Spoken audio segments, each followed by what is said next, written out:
The deepfake video of a friend asking for code words. James, 34, sat at the kitchen table with his usual morning routine black coffee, 2 slices of toast, and the news playing quietly in the background. It was early, the sun barely filtering through the blinds. The calm before the buzz of work. He picked up his phone to scroll through notifications. A new message popped up at the top of his screen. Video from Aaron T. His eyebrows lifted.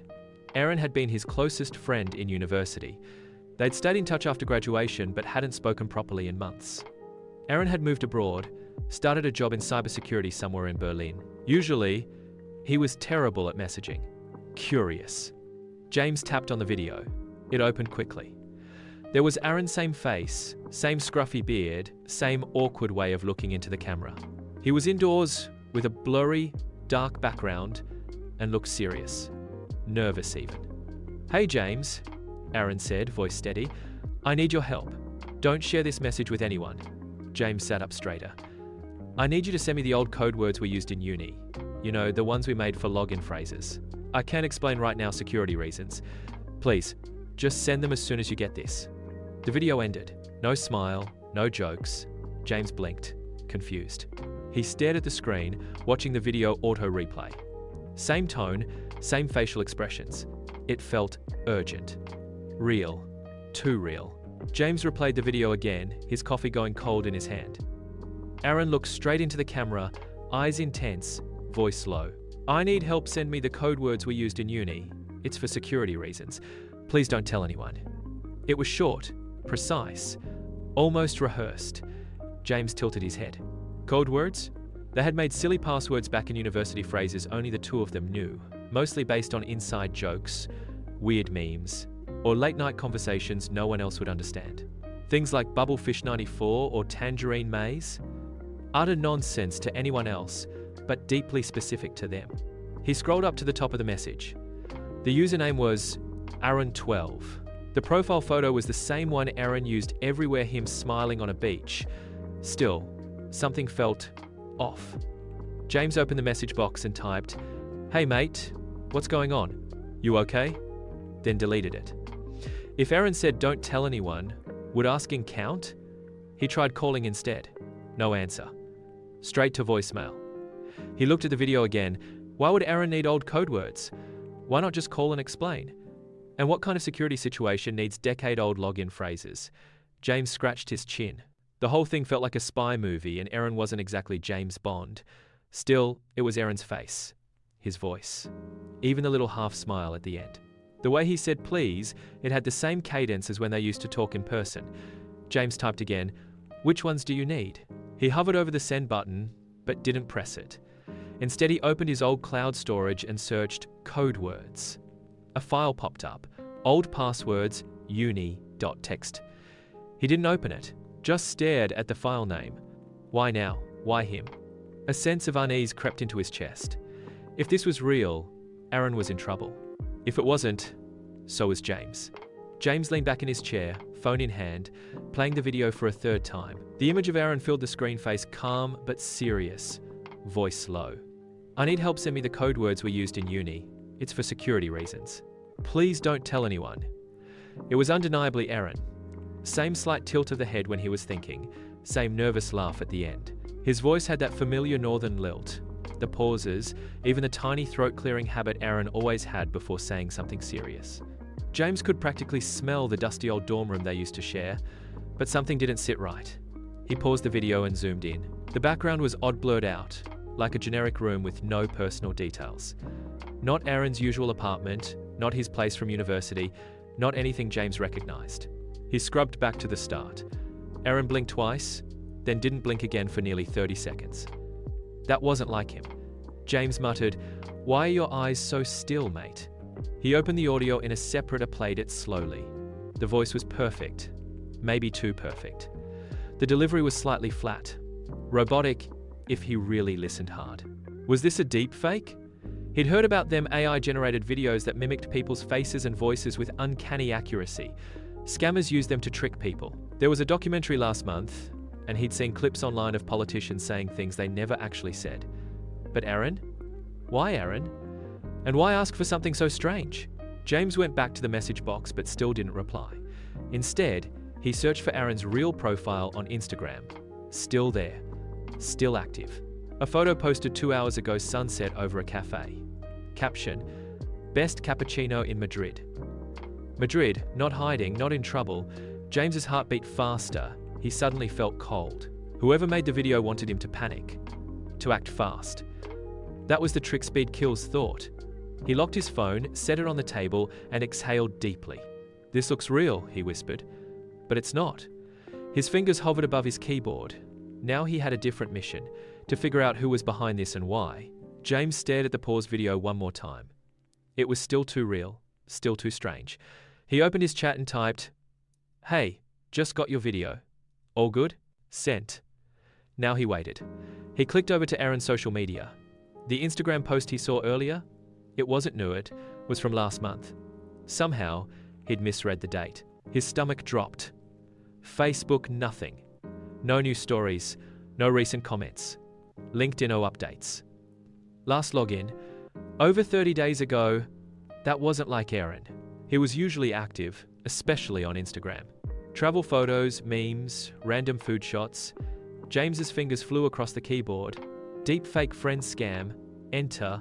The results flooded in. New wave of scams target friendships. Beware. Fake videos of friends asking for money or info. Deepfake video scams mimic voices and faces and mannerisms. His heart started pounding. One headline stood out: "If your gut says something's off, believe it. Deepfakes are designed to bypass logic." James leaned back again, letting the warning settle in.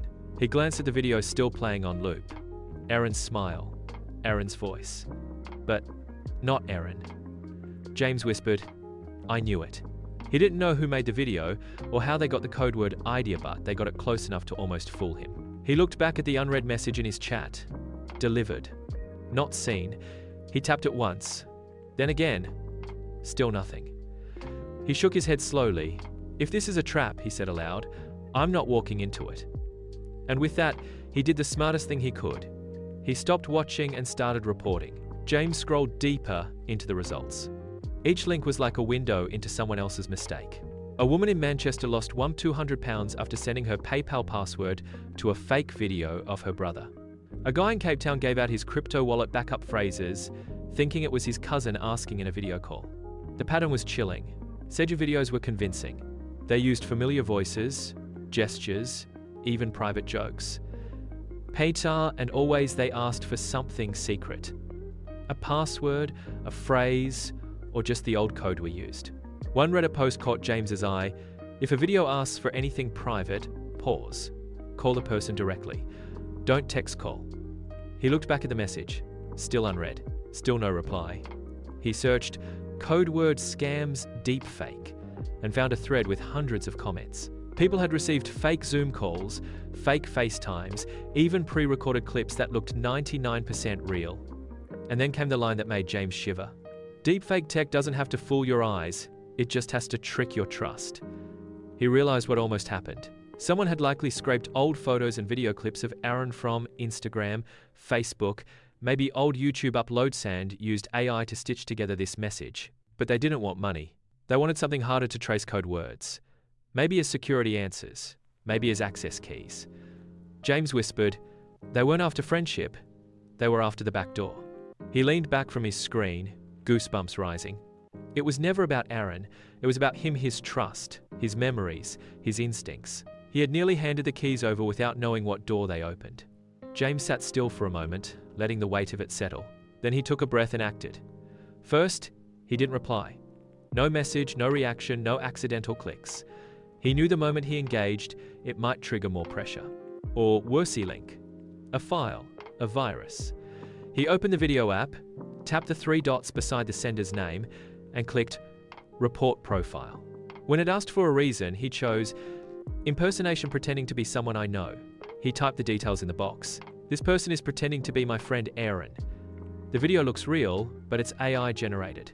They're asking for old code words from university, likely a scam attempt using deepfake technology. He paused, reread it, and hit submit. Next, he went to his phone and opened a group chat they had with a few other university mates. He typed quickly, Hey, anyone else get a weird video from Aaron asking for code words? I think someone's faking his account. Don't respond if you see anything. Within minutes, replies popped up. Whoa! No, but thanks for the heads up. Just check nothing on my end. That's messed up. Seriously? That's terrifying. How real did it look? James replied, too real, like voice, gestures, everything. But off enough that I didn't trust it. One friend shared a link to a cybersecurity alert from a local bank about deepfake fraud. Another posted a blog from a tech journalist explaining how scam networks were now using AI tools to impersonate people, especially when accounts were dormant or hadn't posted recently. James nodded. Exactly what happened here. Finally, he sent a message to Aaron's last known email. Hey, someone's pretending to be you and sending deepfake videos. Just a heads up. Hope all's good on your end. Then, as a final step, he opened his company's internal portal and flagged it with the cybersecurity team. Subject: suspected deepfake impersonation targeting personal contacts. He knew it was bigger than him now, this tech was spreading fast, and not everyone would pause like he did. As he logged off the video app, James muttered, if something looks too real to question, that's exactly when you should question it. It was Aaron the real one. What video? I didn't send you anything. James felt a chill.